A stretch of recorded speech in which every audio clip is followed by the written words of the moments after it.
រឿងថ្ងៃអវិសាននៃផែនដីចាប់ផ្ដើមដំណើរសាច់រឿងដំបូងនៅឆ្នាំ2027មានវីរុសដ៏មានអាចកំបាំងមួយបានកើតឡើងដែលមានឈ្មោះថា Necrovirus វាបានរាតត្បាតពាសពេញពិភពលោកត្រឹមតែរយៈពេល72ម៉ោងសោះវីរុសនេះបានធ្វើឲ្យមនុស្សបានប្រែក្លាយទៅជាសត្វចម្លែកស្រីឃ្លានសាច់ឈាមបាត់បង់ស្មារតីទាំងស្រុងនៅកណ្ដាលទីក្រុងភ្នំពេញដែលធ្លាប់មានភាពរស់រវើកពោពេញទៅដោយមនុស្សកុះករបានក្លាយទៅជាទីក្រុងខ្មោចដែលពោពេញទៅដោយសាកសពរបស់មនុស្សអគារខ្ពស់ៗកំពុងតែឆេះនិងរលំបាក់ស្រុបរថយន្តជាច្រើនត្រូវបានបោះបង់ចោលពាសពេញផ្លូវហើយមានសម្លេងស្រែកគ្រហឹមរបស់ពពួកមនុស្សដែលបានឆ្លងមេរោគបន្លឺឡើងគ្រប់ទិសទីគួរឲ្យខ្លាចនៅក្នុងភាពវឹកវរនោះមានក្រុមអ្នករស់រានមានជីវិតចំនួន5នាក់ដែលដឹកនាំទៅដោយវណ្ណៈជាអតីតទាហានស៊ីឈ្នួលក្រុមរបស់គាត់នេះមានសមាជិកចំនួន4នាក់គឺ Malin ជាគ្រូពេទ្យស្រីវ័យក្មេង Thida ជានិស្សិតវិស្វកម្ម Bonthon ជាជាងម៉ាស៊ីនរថយន្ត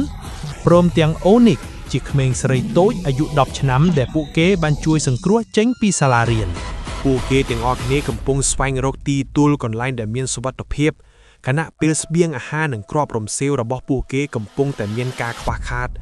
តាមរយៈវិទ្យុចាស់មួយពួកគេបានដឹងថាតំបន់សុវត្ថិភាពនៅឯខេត្តកំពតដែលយោធាកំពុងតាំងទីបញ្ជាការនៅទីនោះការធ្វើដំណើរពីភ្នំពេញទៅខេត្តកំពតពោពេញទៅដោយគ្រោះថ្នាក់ណាស់តាមផ្លូវជាតិលេខ3ត្រូវបានបិទដោយរថយន្តដែលក្រឡាប់ដោយសារកងទ័ពពពួកមនុស្សឆ្លងមេរោគរាប់រយនាក់ដែលហេតុនេះហើយទើបពួកគេគ្មានជំរឿអីក្រៅពីត្រូវឆ្លងកាត់ព្រៃភ្នំនិងភូមិដែលត្រូវបានបោះបង់ចោលនៅយប់មួយពួកគេបានចូលទៅជ្រកកោនក្នុងវត្តចាស់មួយវណ្ណៈបាននិយាយប្រាប់ក្រុមរបស់គាត់ថាស្អែកនេះយើងនឹងទៅដល់ខេត្តកំពតបើយើងធ្វើដំណើរចេញពីព្រលឹមប៉ុន្តែនៅយប់នេះយើងត្រូវសម្រាកនៅទីនេះដោយស្ងៀមស្ងាត់និងប្រុងប្រយ័ត្នជាមុនសិន Malin កំពុងពិនិត្យមើលរបួសឲ្យ Onyx ដែលកំពុងដេកក្តៅខ្លួននាងត្រូវការថ្នាំជាបន្ទាន់បើមិនដូច្នោះទេ Malin និយាយដែលសំឡេងព្រួយបារម្ភ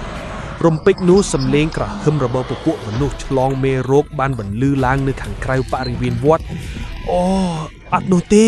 ពួកគេទាំងអស់គ្នាត្រូវបានពពួកមនុស្សឆ្លងមេរោគហុំព័ទ្ធចិត្តអស់ហើយស្លេះតែត្រឹមនេះបើបងប្អូនទាំងអស់គ្នាចង់មើលភាគបន្ត comment ឲ្យបានច្រើនបង